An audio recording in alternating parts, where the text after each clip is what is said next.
So for step 19, the steering servo. Well, we're going to grab the servo that we finished putting on all of the Servo Sabre pieces in the last step, and we're going to add some hardware that's going to be used to install it into the chassis. But we're also going to build 2 of these links, which are going to be used for the steering. So there are all the pieces that we need. So I'll set this up and we'll put this together. So I think what we'll do first is let's work on these arms. So we've got our adjusters that we need to grab, and we've got to get these in there. Now, I've shown this before, but I have a pair of shock pliers, which personally I find they're the easiest way to do anything because I can get a firm grip on the shaft, and then I can start spinning these in. And you can get them nice and level, so this is good.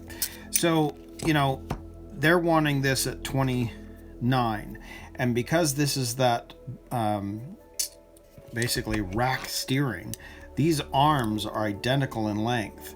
So first off, I just need to make sure that I can get these on, and you know, with the shock pliers, I can put pressure on this onto that shaft because I've got a nice firm hold of the shaft itself. So we're gonna just spin these on, and I'm gonna try and get them level too, so that the thread is the distance between the thread, like basically the smooth part of the shaft and the thread to the adjuster is more or less the same, so that they're fairly even. So you can see something like that. This one probably needs to go in a bit more anyway, which it does. So let's turn this around. I'm gonna spin this in, and let's get that length correct, which it more or less is, but we can spin this side a bit more again too.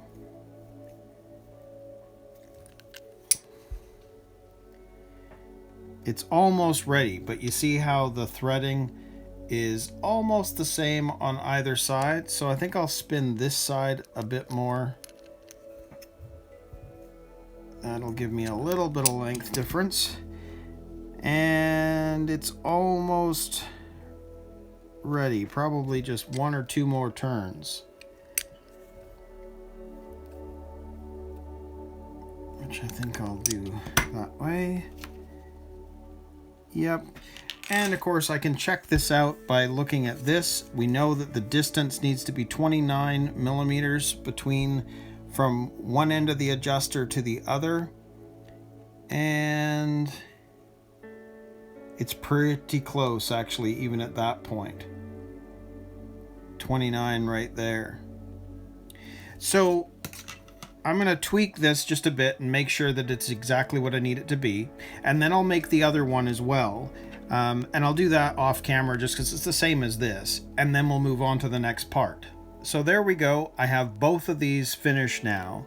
The only one last thing to just make note of, notice that one, the eye hole is open, and then on this one it's turned up. So you want one facing up, one facing sideways, so it looks like that in the end, just like that. And of course it's the 29. Now you saw that I used a ruler, but ultimately Tamiya's diagrams are usually perfect. So even if you didn't have a ruler or you just wanted to use the manual, you can. Anyways, these are now at the exact correct length. So I'll put those aside. So what we have left to do in this step is we need to attach the hardware here that needs to or will be attaching to the chassis. And you can see that from the diagram, there's a notch on one side. The notch is facing forward, so towards the Servo Sabre. So you can see that ultimately that little notch is looking like that. So they're showing that screw, those MC5 tapping ones, are going to go into the top and then into that piece right there. Now I'm going to screw this in, and I'm going to have to use my fingers to hold it down while I screw that in, because it's just going to want to pop up basically. And just make sure that that's going in somewhat level, which actually it doesn't seem to be. So I'm just going to back it off a bit here. And let's make sure that this is going in correctly.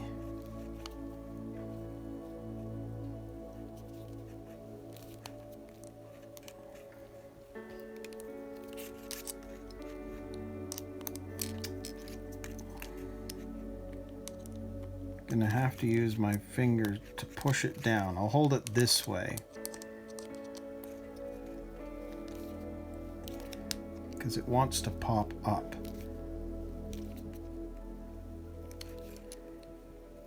Okay.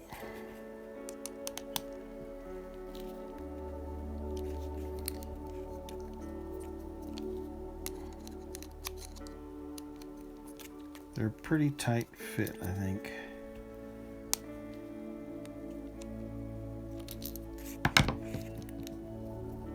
Well, let's try the other screwdriver. It seems like it might be too big a screwdriver for that. Let's see if this works better. Nope. Must be that one.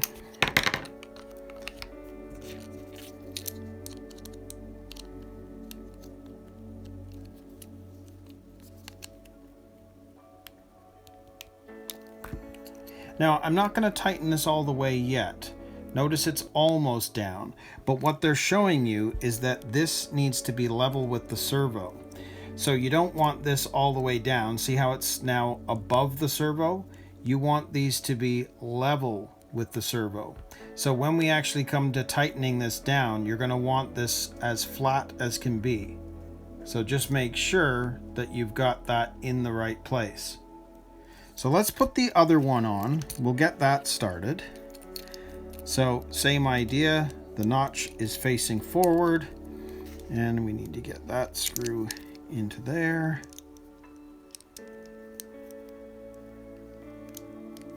And it's a pretty tight fit.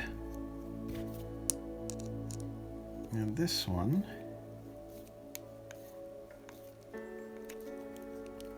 because of the way this is going to go in,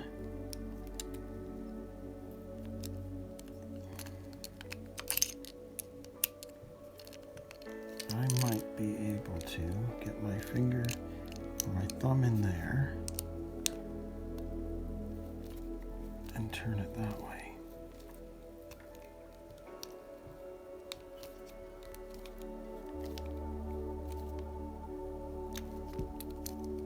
More or less. Let's just make sure that it's level. So that's more or less level. So I'm going to try screwing this one in now.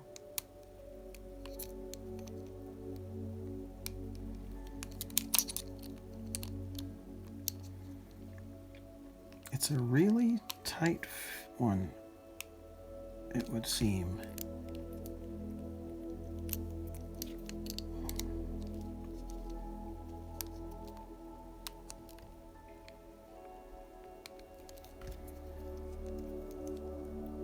Well, there we go.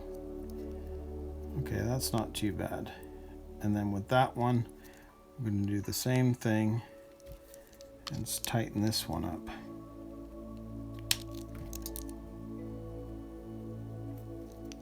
So there you go. See, those are now level with the top of the servo, because ultimately it's got to sit into the chassis like that. So these need to be level for the attachment.